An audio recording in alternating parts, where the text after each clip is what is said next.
देवाच्या जटी प्रणामसो. आशीर्वाद सुदामा. देवा, मला एकाएकी बोलवण्याचं कारण? सुदामा, तू मोठे कामगिरी पुनर आहे.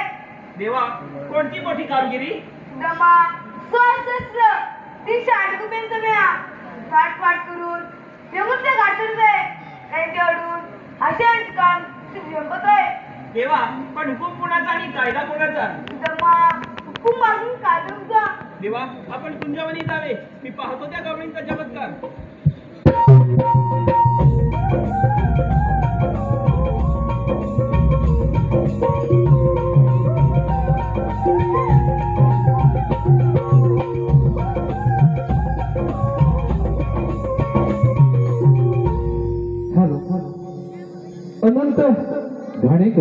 अनंत घाणेकर यांचे दातू आर्यन व आयुष